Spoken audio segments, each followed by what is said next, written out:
Meu nome é Nádia Succhi, eu sou professora na FAGE desde 2004. Eu tenho graduação em psicologia na UFMG, mestrado em filosofia na UFMG e doutorado também na mesma instituição em filosofia política. A minha área de pesquisa é basicamente Hannah Arendt e os contratualistas, sobretudo Hobbes. Eu tenho um livro sobre Hannah Arendt que se chama Hannah Arendt e a Banalidade do Mal, editora UFMG, e um livro sobre Hobbes que se chama Behemoth contra Leviatã, Guerra Civil na Filosofia de Thomas Hobbes, que está na editora Loyola.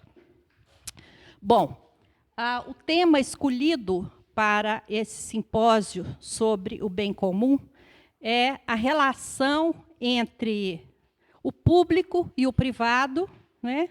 E por que essa relação é importante em torno do bem comum, e nós vamos desaguar na grande questão arendtiana, que é qual o sentido da política.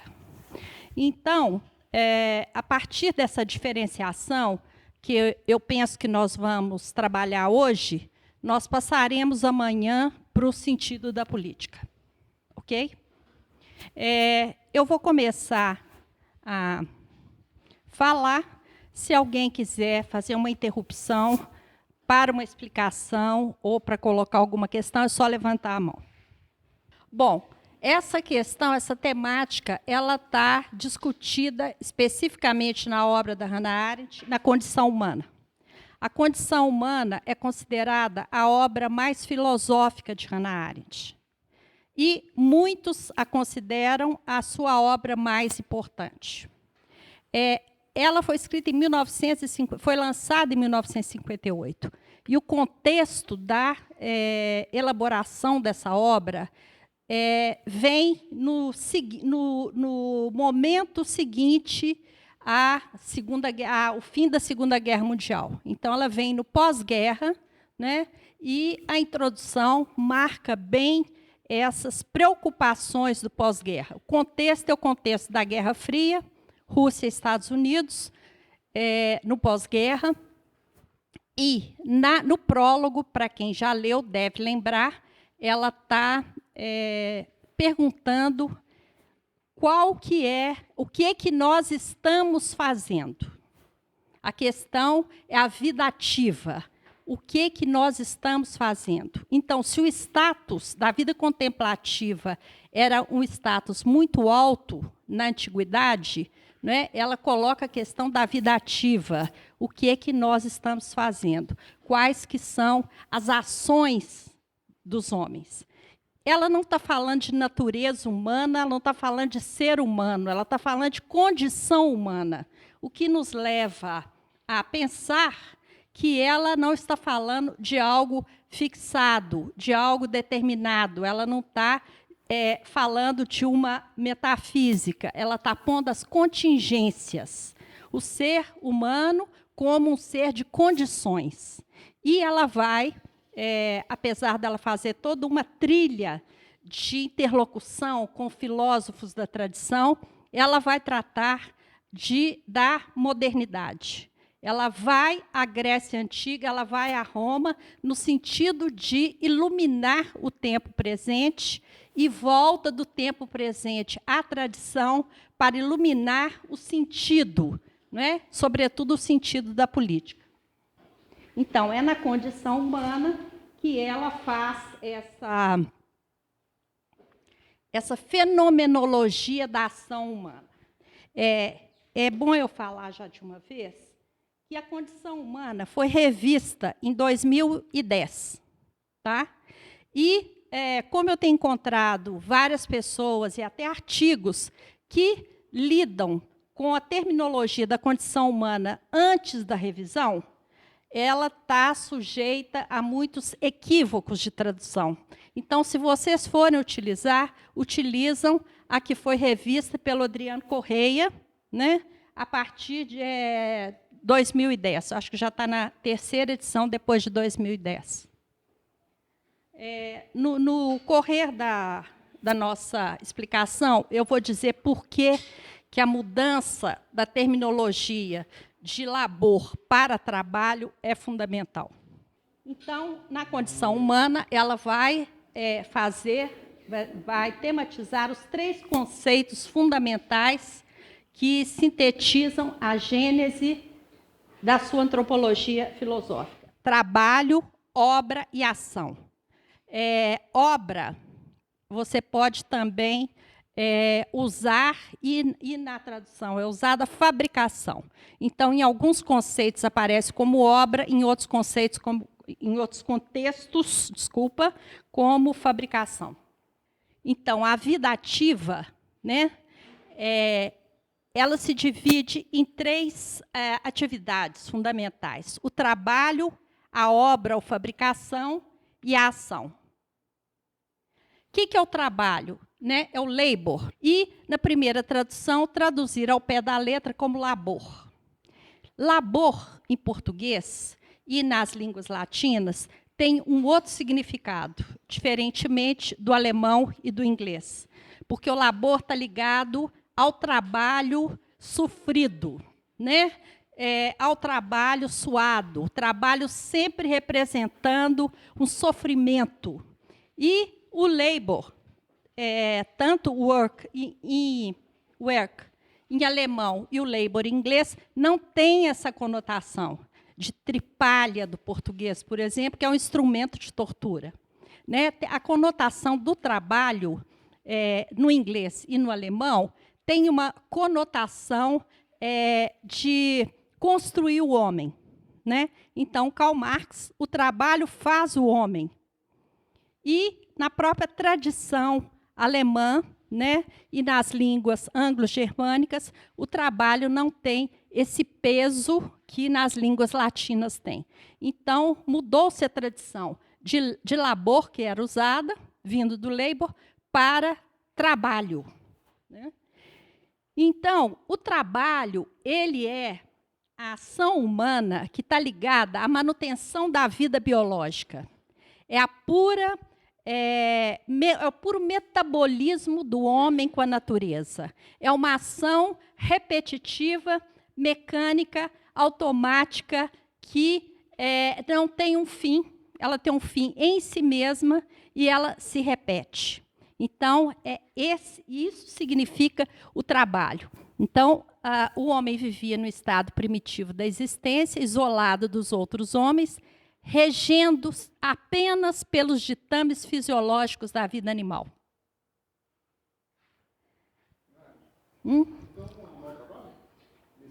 Nesse sentido, sim. O burro puxa a carga, o elefante trabalha na construção civil. Ah, tá. Uhum. Sim, a abelha, o João de Barro faz sua casinha, a formiga leva o alimento. Nesse sentido, é trabalho. É puramente, inclusive os gregos usavam 2 palavras para a vida, que era zoé e bios. Zoé é essa vida biológica que vem de zoo, animal. Então, o trabalho é próprio também dos animais. Né? Bom, então, o trabalho é uma coisa incessante, repetitiva, que você, por exemplo, lava roupa, depois a roupa suja, você vai lavar de novo, depois lava de novo e você lava. Então, esse é o trabalho repetitivo. Ele não tem um fim, ele não constrói nada, né? E ele está na manutenção da vida biológica. A gênese da esfera privada e da esfera pública está na Grécia Antiga. Então, na Grécia Antiga, o privado e o público eram esferas nitidamente separadas. O privado estava no oikos, dentro da casa, da família. E a soberania do oikos era do despotês. Então, o déspota era o pai de família. E quem era submetido ao déspota? A mulher, os filhos e os escravos. Então, eles não tinham nenhum poder. né? Tinha uma relação de desigualdade. E o que acontecia dentro do oikos? No oikos, cada família se preocupava com a própria manutenção. Não existia um espaço de interação com outros grupos. Não existia espaço nem de interação com outras famílias. Então, a vida privada, né, era restrita ao lar e justificava a violência natural e o domínio do pai sobre os filhos e os escravos. O privado era o domínio do oculto, tá? Por enquanto, vamos ficar com isso. O que é oculto é o privado. Bom, só que escravidão na Grécia é diferente da escravidão da Idade Moderna, diferente da escravidão dos nossos dias, né? Os escravos eram necessários para arcar com o ônus do consumo de uma casa. Não eram instrumentos de produção para a sociedade. Então, não existia a mais-valia. Eles simplesmente estavam para dar sustentação a uma vida da família. E Platão justifica a escravidão dizendo que operário e escravos eram não apenas sujeitos às necessidades e incapazes de liberdade, mas também incapazes de dominar o lado animal da sua própria natureza. Então, daí a justificativa da escravidão é porque eles estavam submetidos à vida biológica, à vida de necessidades, né? E não existia a liberdade. Passando, então, desse espaço privado do oikos para um outro espaço, no oikos, né, no trabalho, é simplesmente a manutenção da vida. Na obra já entra um outro conceito, é o mundo do artifício, é a construção da mundanidade. Então, é o artifício humano, não é o homem simplesmente na sustentação. Ele já está construindo objetos. Então, ele pega um toco de árvore e já faz um banquinho. Então, quando ele pega um toco e faz uma mesa, ele já está com o objetivo de uma permanência no mundo, de uma durabilidade. Se no mundo do trabalho era a produção e consumo, nesse ciclo, produção e consumo, no mundo do trabalho já tem uma produção ligada a objetos, né, que terão uma permanência, uma durabilidade e que podem, inclusive, continuar existindo além do tempo de quem construiu. Além da vida de quem construiu. Então, o artifício da obra ou fabricação é exatamente diminuir o esforço do trabalho, do labor. Né? Então, todas as ferramentas são construídas para diminuir o esforço humano do labor. Então, já tem aí uma outra esfera iniciando, que é a esfera da construção de um mundo comum. Então, existe espaço público? Ainda não. Vamos ver por quê. Porque um escravo que está na lavoura ou está na manutenção da vida, ele pode trabalhar sozinho. Um artesão que está fazendo um banquinho, ele pode trabalhar sozinho. Ele não precisa da presença dos outros homens. Ele não precisa da palavra. Ele não precisa do logos. Então, é um trabalho que ele pode fazer isolado de um espaço público.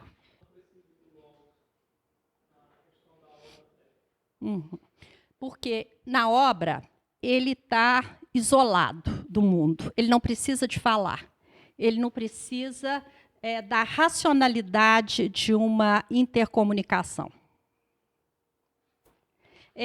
A gente poderia dizer que essa racionalidade que ele está usando quando ele está sozinho para construir ferramentas seria uma racionalidade instrumental, funcional. Né? Ele mede a madeira, ele mede o banco, ele senta para testar, mas não é vinda de uma interação com os outros homens. o animal não humano também tem essa característica racional. Já que, por exemplo, a Sassi colocou daquele que faz a sua própria casinha, quando ele percebe que está pronto, ele vai. Da mesma forma que o masculino, quando chega numa certa etapa do 8 anos, ela prepara a comida em grupo. E depois, quando vê a necessidade já estancada. Você está falando um animal, o passarinho que a gente citou? Não, me parece que não, porque ele não segue um modelo. Ele não faz uma projeção. Ele não testa. Ele é regido pelo código genético. Todos os passarinhos vão construir do mesmo jeito. Ao passo que um artesão faz um banco, um faz redondo, outro faz quadrado, um faz grande, outro faz pequeno. Né? Então, a singularidade humana, ela está potencialmente presente. Ela pode não ser usada no escravo, que tem que ter um conformismo de repetir tarefas, de obedecer ao déspota, né? Mas, potencialmente, não é, um João de Barro não faz diferente uma casa do outro. Não é? É um código genético que rege. Não é? O instinto é um comportamento repetitivo, estereotipado e comum a todos os da espécie dele. Fábio. É o seguinte, vocês estavam falando dessa questão dos animais, do ser humano, você falou da questão do logos, mas a gente pode falar que há uma razão no ser humano, um logos no ser humano, que ele recebe da comunidade em que ele está inserido. Seria a tal chamada fenomenologia do ethos em vas, que o sujeito cresce numa comunidade e se torna humano a partir dessa comunidade. E esse se tornar humano pressupõe logos, não? Nós vamos chegar nesse espaço. Nós ainda estamos no espaço privado, não é? Totalmente submetido ao déspota, saindo para o trabalho da fabricação, que é próprio do artifício humano, não é? Construindo um mundo em comum. Tá? Então, a gente saiu de um conceito de vida para um conceito de mundo. Esse conceito de mundo é fundamental em Hannah Arendt. Tá?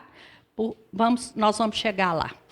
Então, o homem que fabrica é o homo faber. Né? E os ideais dele é a permanência, a estabilidade e a durabilidade. Tá?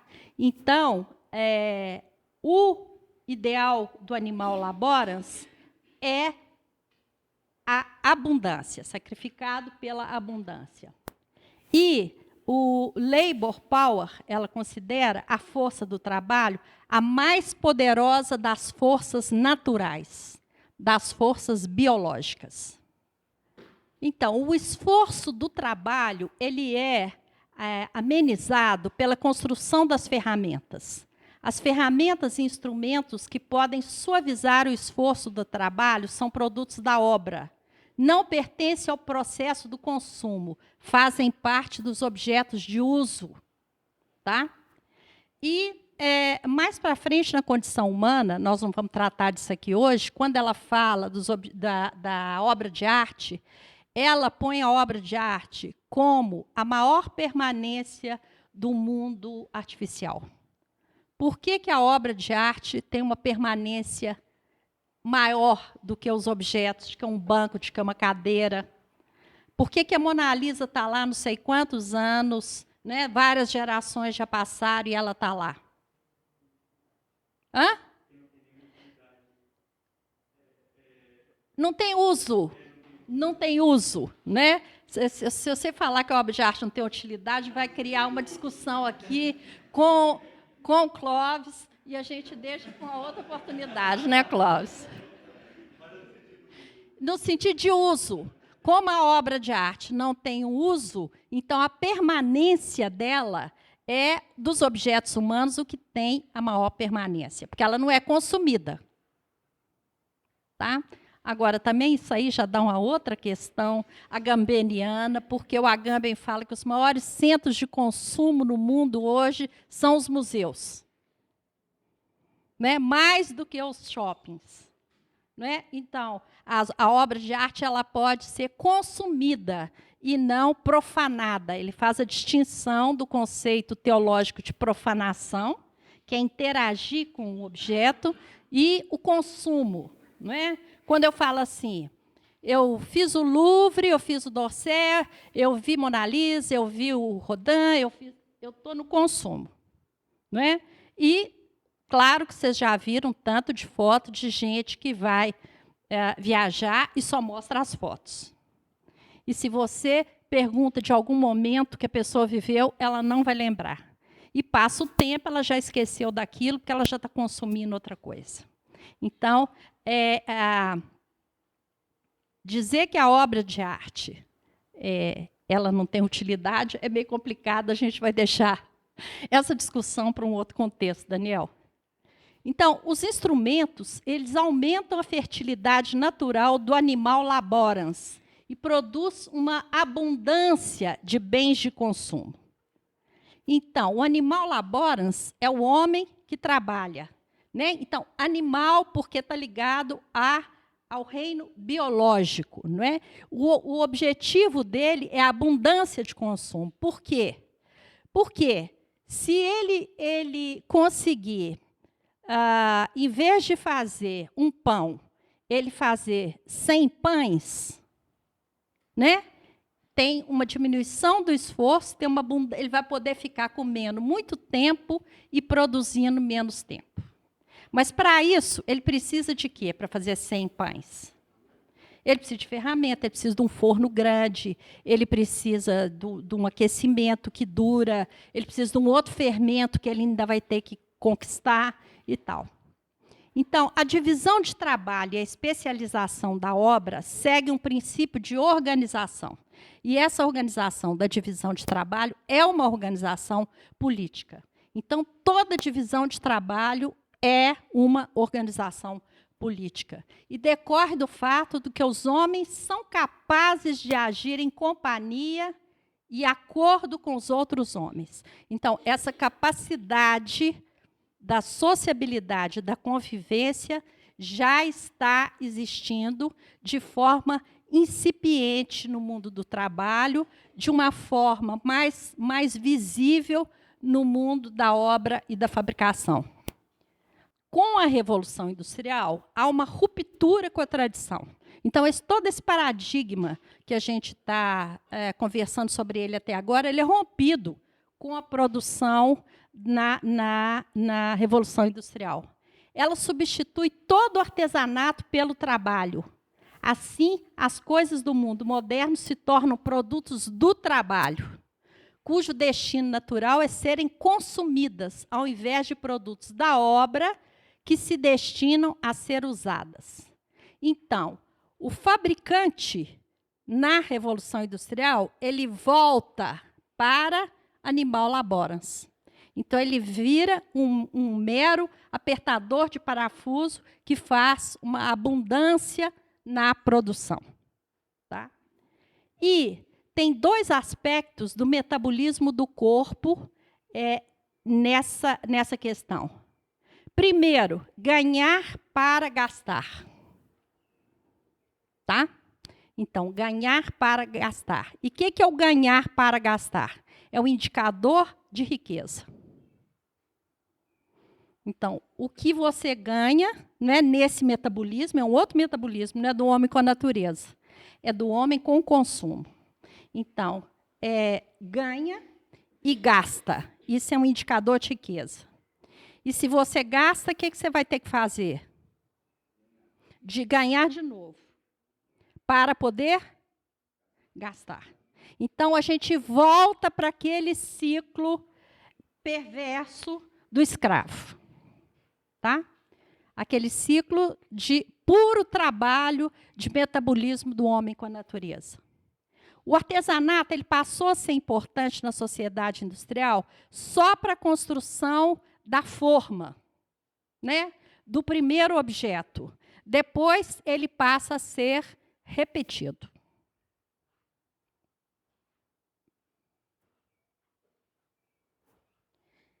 Então, Arendt enquadra o trabalho, labor, e a obra ou produção, work, no domínio da esfera privada, enquanto a ação está exclusivamente no plano da esfera pública, política. Por que meus alunos ouvem isso o tempo todo? Mas quem está chegando aqui, eu faço a pergunta: por que a esfera pública é política? A gente faz essa relação o tempo todo, mas qual que é o raciocínio que sustenta isso? Hã? Sim, enquanto na esfera privada eu estou no eu, na esfera pública eu estou no nós. Então, tudo que é político é o nós. Não existe o eu no político, existe o nós. O eu existe enquanto incluído num projeto de nós.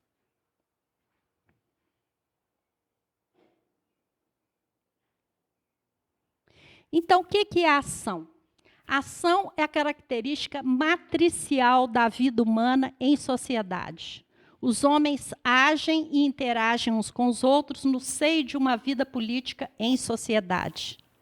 Só a ação é a única característica da essência humana que depende exclusivamente da contínua presença de outros homens.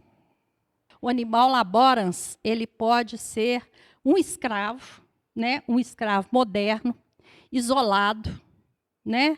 Não incluído e oculto. O fabricante, né? Ele pode trabalhar lá no seu laboratório, ele pode trabalhar no seu escritório, ele pode trabalhar minimamente convivendo, também oculto. Só o homem de ação precisa da presença dos outros para poder agir. O privado é o reino da necessidade. O público é o reino da liberdade. Então, isso é muito claro. O privado é a necessidade. E o público é o reino da liberdade. A ação política nunca é equivalente a um trabalho necessário à sobrevivência biológica ou à produção técnica.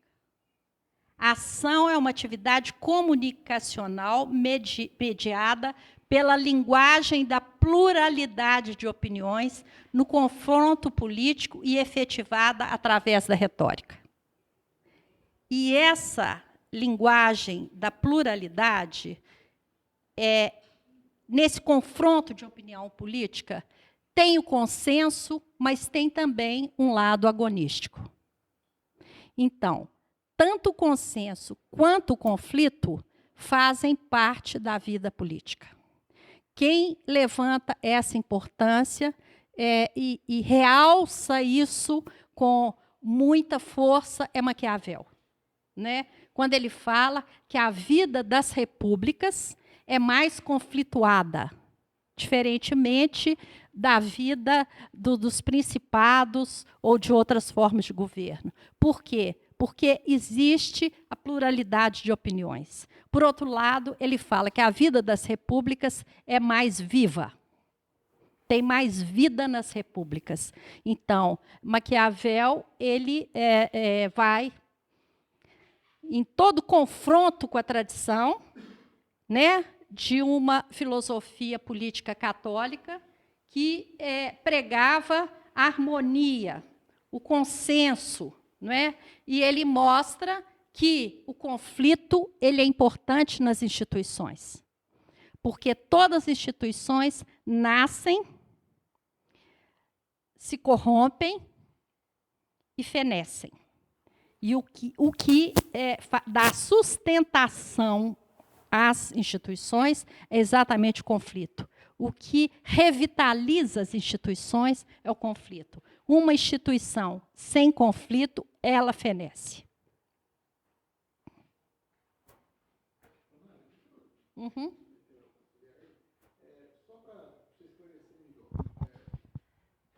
Só para você esclarecer melhor. Quando eu estou em casa, no espaço privado, brincando com meus filhos, isso não é necessidade. E não é o espaço público. O segundo ponto, você falou a respeito da presença do outro só se dá na esfera da ação. Mas é mesmo? Quando o escravo está sozinho, trabalhando, não existe uma presença do outro ali, já no próprio fato do seu status de escravidão, e o tipo de trabalho que ele faz já não supõe uma informação por um outro, que não é concretamente presente, mas é realmente presente ali, que determina a forma como ele trabalha. A mesma coisa para a obra? Você está falando do ponto de vista simbólico, o outro simbólico, o outro real? Uhum. Sim, mas o espaço público tem uma outra coisa que vai radicalmente diferenciar da mera presença funcional do outro, que é a questão da isonomia. É a questão da isonomia. Então, só o fato de ter o déspota e o escravo já não é espaço da liberdade, é espaço da necessidade. É um outro, não é um outro no sentido de uma convivência da pluralidade. É uma convivência da desigualdade. Né? E o que vai, talvez, assim, radicalmente a raiz aí, radical no sentido de raiz, é um espaço de convivência da pluralidade das singularidades. Essa questão das singularidades vai ficar mais clara, possivelmente amanhã. Não sei como é que está o tempo hoje. Tá bem, está indo bem. Então, essa questão da pluralidade e singularidade. Mas o espaço público é o espaço da liberdade. Quando você brinca com seus filhos numa sala, não é possível ali uma convivência de espaço público, mas o que vai determinar não é a ágora, no sentido geográfico, é o tipo de relação. Pergunta tem relação também com a questão dele, do Marco Heleno, em relação à possibilidade de distinção de dois tipos de obra, né? Porque há pouco tempo eu estava lendo uma reportagem mais no campo da antropologia biológica, que algumas espécies de hominídeos já teriam essa possibilidade do fazer, né? Da produção de instrumentos, mas que não teriam ainda a abstração, né? Que, por exemplo, o Homo erectus, que ele já teria, né, encontrados fósseis junto com instrumentos, mas que não teria nenhum indício de pinturas rupestres, por exemplo, associadas. Então, nesse caso, sustentaria essa hipótese de que não seria necessária a presença do logos, né? Agora, no caso da obra artística, né?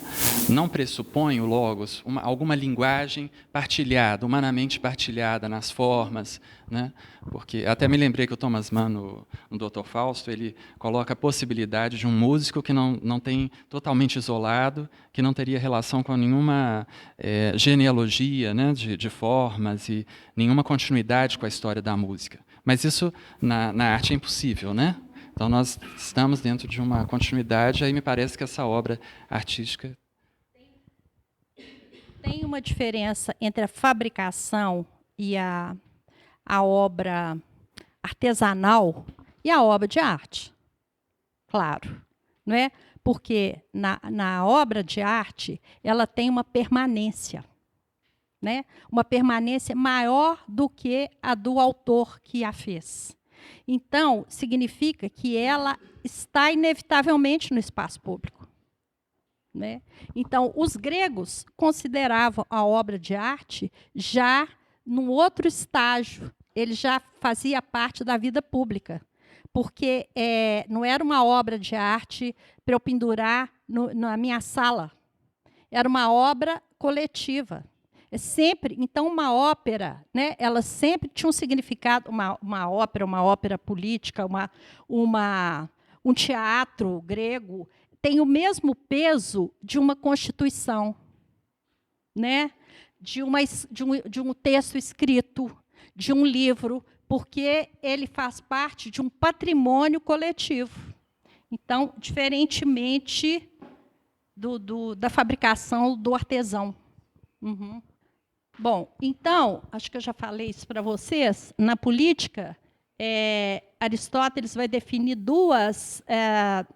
tem duas palavras gregas para a vida. Então, ele conceitua zoé como a vida biológica, a vida comum entre os homens e os animais. E é o bios, a vida qualificada, a vida política, a vida do homem no espaço público, onde ele não precisa mais de lutar pela sobrevivência. Então, se o espaço privado é o espaço da necessidade, ou seja, ele precisa, o espaço da liberdade, o espaço público, é o espaço que ele não precisa. Então, você poderia colocar a questão: alguém que está muito envolvido e comprometido com a própria sustentação biológica tem condições de fazer parte do espaço público? Uma pessoa que está com fome, né, ela pode lutar por ideais de liberdade? Então, para Hannah Arendt, a questão fundamental, né, na ação humana é a sustentação. É o mundo da necessidade. O mundo da construção, do artifício, e a política é um artifício, não é algo que o homem está inventando, algo que o homem está criando, só para quem já não tem necessidade. Na política, Aristóteles concebe o homem como um ser que, além de viver, possui a qualidade de dar forma à sua vida. Dar forma à vida significa construir uma vida política. Tá? Porque se os animais são regidos por um código genético, né, nós estamos dentro de uma cultura. Então, as formas de vida, elas podem ser diferentes, quase de infinitas possibilidades de criação. Depois vamos chegar também nessa questão do sentido da política, possibilidade de criação. Na sociedade atual, o espaço público da política representa a extensão da esfera privada doméstica. Então, o que se faz, né, atualmente, na contemporaneidade no mundo político? Discussão sobre sobrevivência, discussão sobre economia, discussão sobre mercado, discussão sobre agronegócios, não é? Então, nós levamos para o espaço público discussões sobre necessidades, sobre segurança, né? E a questão de dar forma à vida fica resumida. É onde Hannah Arendt fala da retração do espaço público na modernidade. Então, ela é uma grande crítica da modernidade, né? Alguns a apontam como uma nostálgica da Grécia, né? Da liberdade grega. Bom, eu não vou responder sobre isso, deixo suspenso. Eu só diria que ela é muito mais admiradora da República Romana do que da democracia grega. Concorda, Fabiana? Não é? O espaço público em Roma, ele tem outras características, né, mais republicanas. Então, o aspecto central, visível a partir da modernidade, é exatamente essa questão do mundo da necessidade ser levado para o espaço público. Então, a vida privada, que seria a vida da necessidade, é levada para o espaço público. E essa assimilação da igualdade, outrora circunscrita ao espaço político, ela passa a ser da esfera privada. O que significa isso? A partir da Revolução Francesa, a partir da Revolução Americana, a questão da igualdade, fraternidade e liberdade passa a ser uma meta política para o Ocidente. É um modelo, né, de meta política. Então, acabou o déspota, né? Não existe mais essa fronteira do oikos em relação à convivência. Mas essa convivência que veio, onde o tema central é a questão da necessidade, da sustentação, é, de fato, um espaço político? A igualdade moderna e contemporânea rejeita a praxis, a ação e a lexis, o discurso, constituintes da comunidade política, valorizando o conformismo e a uniformização do comportamento. Então, igualdade, no sentido de isonomia, é diferente de igualdade no sentido de conformismo, ou seja, igualdade de comportamento dentro de uma normalização, dentro de uma norma. Então, são conceitos diferentes de igualdade. Porque numa curva do sino, né, o que vai acontecer? Todas as pessoas dessa sociedade têm que estar dentro da curva. Quem está fora da curva, numa ponta ou na outra, ela não está incluída no que se chama espaço público. Mas o que é esse espaço público? Onde existe igualdade na conformidade, mas não existe igualdade na liberdade, né? No direito a ter direito, no direito a ter opiniões, no direito a divergir. Você só tem direitos a concordar e a obedecer. Isso é direito? É dever.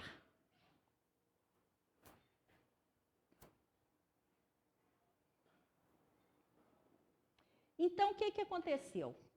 O espaço privado retraiu. O espaço público retraiu. E uma nova esfera apareceu na Idade Moderna, chamada o social. O social abarca um pedaço. Aliás, o pedaço tinha que ser maior, gente. Eu que na minha técnica de PowerPoint eu não consegui, mas tinha que vir até aqui, ó. Tá? Então, o social, o que Arendt chama o domínio do social. O domínio do social é exatamente essa esfera onde não existe o privado passa para cá, ele passa a ser exibido, tá? E o público passa para cá. Só se discute questões de sobrevivência, de economia, de manutenção, não é? Só. Então, há uma retração nos dois espaços e há um domínio do social. Que, quando eu falo isso, é o que a gente vive hoje. Eu não sei se vocês reconhecem isso como da nossa vida, não é? Nesses reality, todos que tem na televisão, o que acontece? Onde filma até dentro do banheiro. Gente, é tão óbvio, ninguém vai falar nada, hein, Zé Marques? Hã? O quê? O privado? O privado passa a ser social. Tudo é compartilhado, não no sentido de liberdade, mas no sentido de exibição. É o Big Brother. Tudo é exposto no sentido de exibição. Então, o que ela critica é que o privado, Hannah Arendt não é uma crítica do privado. Ela reconhece que o privado ele é importantíssimo na vida humana, no sentido de você estar sós com você mesmo. Então, essa possibilidade de você ter uma convivência, de você ter uma vivência no privado, você ter uma vivência no público, ela é importantíssima. Você não prescinde nunca do privado. É no privado que você vai se conhecer. É no privado que você começa a pensar. A vida do espírito, não é? Ela precisa do público e do privado e do público. Então, eu convivo e isolo, eu isolo e convivo. Mas o que aconteceu é que o privado está sumindo, não tem esse espaço de introspecção, de convivência comigo mesmo, e o público, que é o reino da liberdade e da isonomia, também, do dissenso e do consenso, também está sumindo. Só existe um monopólio do social. E o que tem no social? Uma convivência funcional. uma convivência funcional. Ou seja, eu encontro com você porque nós precisamos de encontrar para resolver algumas questões e falar de alguns problemas e choque.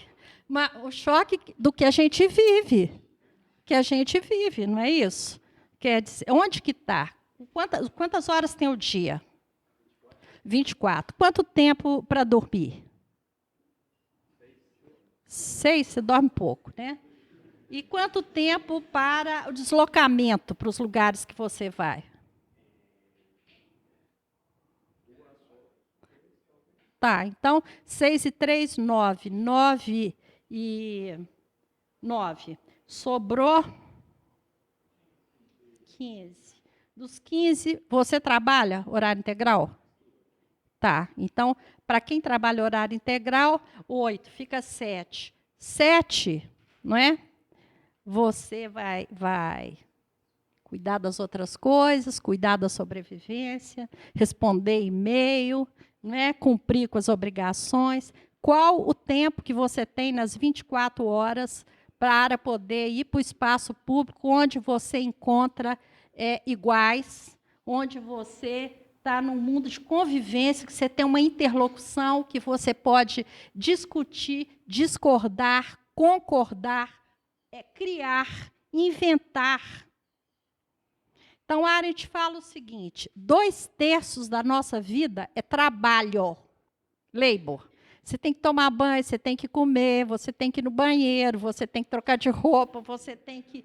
Se você é dono da sua casa, você tem que lavar roupa, você tem que passar roupa, você tem que ganhar dinheiro, você tem que ir no banco.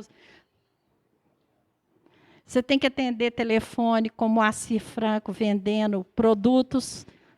Telefona para sua casa? Para mim, telefona, todo dia, 6 horas da tarde. É essa hora, não é? Do telemarketing. Então, esse social aqui é um espaço de convivência, mas é uma convivência funcional. Então, isso que ela chama, Fabiana, retraimento do espaço público. É um pouco na direção do que o nosso colega falou sobre brincar com o filho, né? Porque pelo que eu lembro, a referência da Hannah Arendt é a polis grega, ateniense, aristotélica, e o homem se realiza mesmo na virtude, na política, no espaço público, né? Frente aos outros, enfim, na democracia, etc. Só que, e para Aristóteles era isso mesmo, né? A casa não era o lugar da realização, da interiorização, da descoberta do eu, né? Diante do outro. Agora, com o avançar da história, a gente tem, sim, uma intensificação e descoberta do espaço interno, da interioridade, da construção do eu mediante a relação direta da pessoa com o transcendente, da pessoa com o...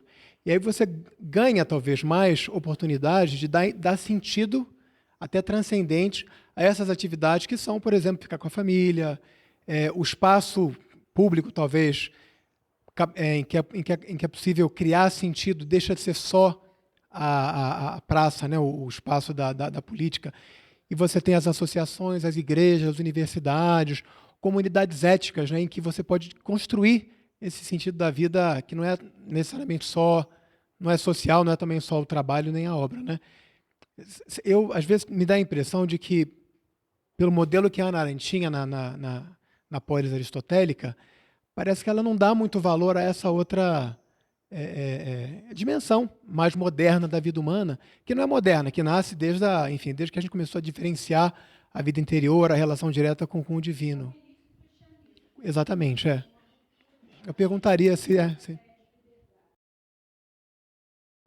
Ela não está colocando a polis grega como modelo. Como eu falei para vocês, o modelo é muito mais a República Romana, ela era muito mais inclusiva e tinha muito mais espaço para a inclusão.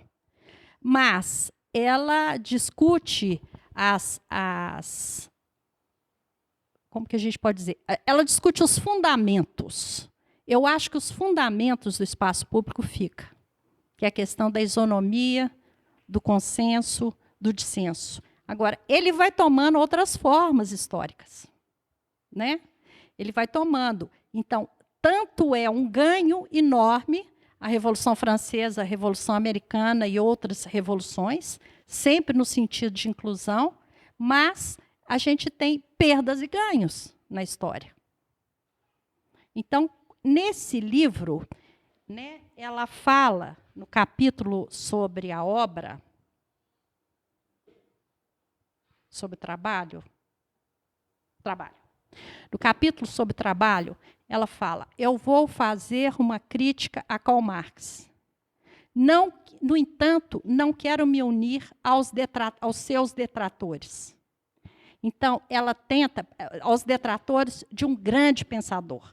Então, ela tenta fazer o que ela ficou devendo a ela mesma, no Origens do Totalitarismo, que ela foi criticada, porque ela fez uma fundamentação muito mais consistente em relação ao nazismo do que em relação ao stalinismo. E ela mesma se autocritica, falando que ela não teve fundamentação para poder ir a fundo no stalinismo, apesar dela colocar o stalinismo e o nazismo no mesmo selo de governos totalitários. Então, isso foi em 51. Em 58, ela fala, agora, ela passou esse tempo pesquisando, agora eu vou estudar a vida ativa.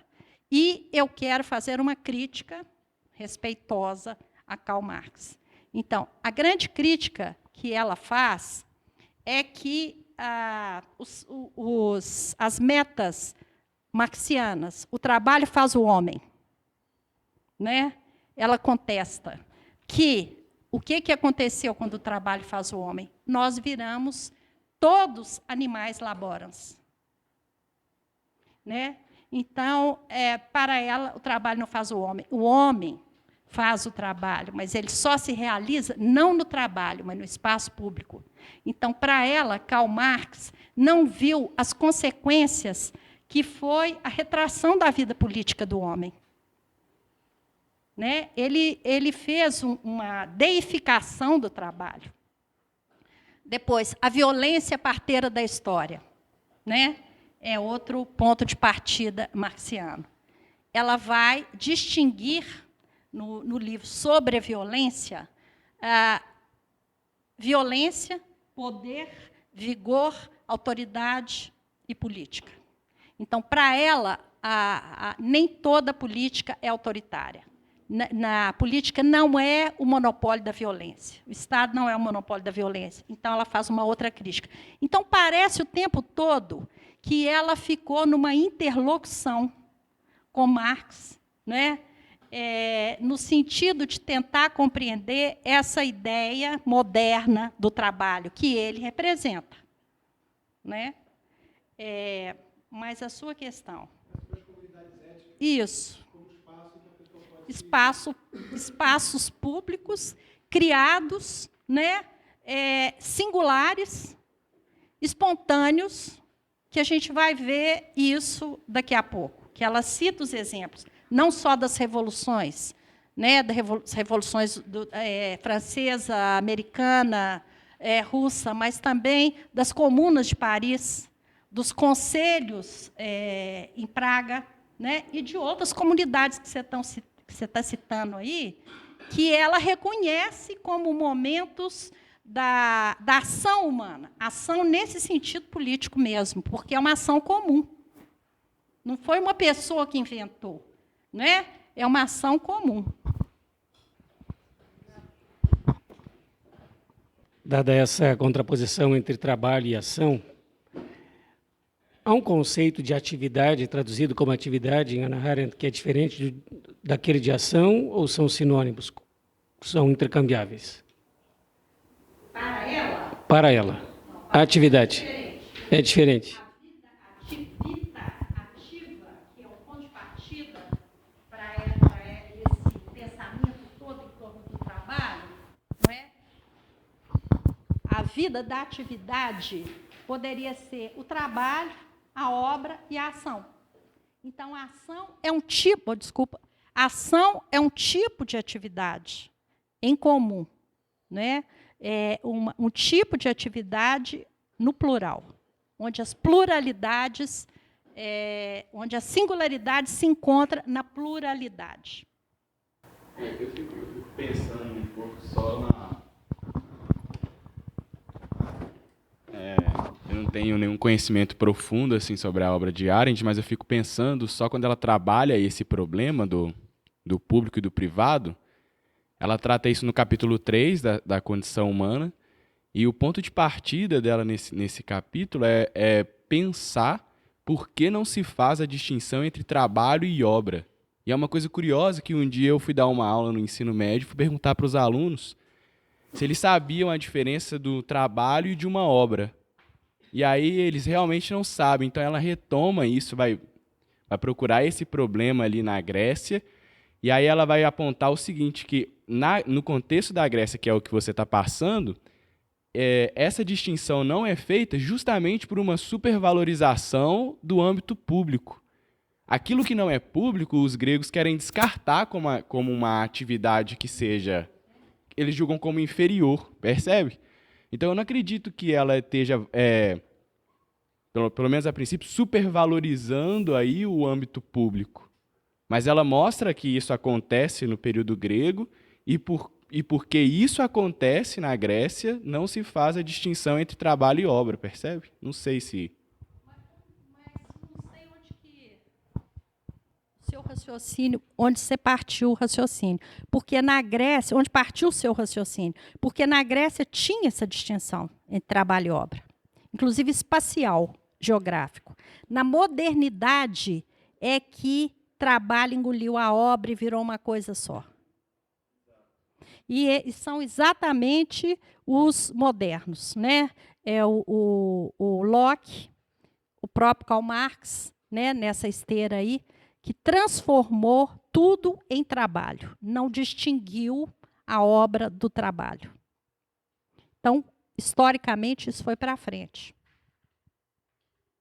Agora, voltando para o Marco Heleno aqui, Arendt é totalmente avessa ao eu, né? Porque ela fala que não é filósofa, e ela é uma teórica política. Então, como teórica política, o tempo todo ela quer construir o espaço da política, não é? E só no fim da vida dela, ela morre em 75, que ela escreve A Vida do Espírito, que ela fala, enfim, eu volto para a filosofia. Então, ela primeiro escreveu A Vida Ativa, aí depois ela vai falar da vida contemplativa. E a vida do espírito é dividida no pensar, no querer e no julgar. Então, é o pensamento, a vontade e o julgamento. O julgamento foi inconcluso porque ela morreu. Mas o pensar, ela coloca como uma atividade inteiramente só. Eu preciso de me isolar do mundo. E ela cita, mas ela cita na epígrafe Catão. Nunca estou mais ativo do que quando estou pensando. Nunca estou mais em convivência do que quando estou a sós comigo mesmo. Então, a questão do outro é uma questão simbólica também, como você está apontando. Porque o pensamento é um diálogo entre eu e o outro, entre eu e o outro, né? O tempo todo. Se não existisse o outro, eu não poderia pensar. Né?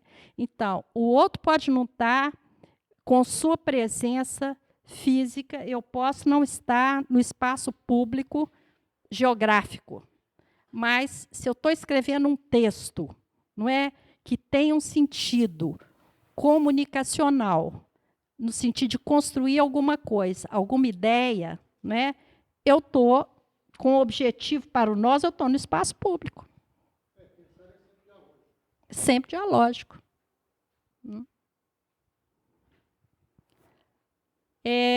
Bom, alguma outra pergunta em relação a isso? Então, continuemos amanhã às 2 horas. Ok?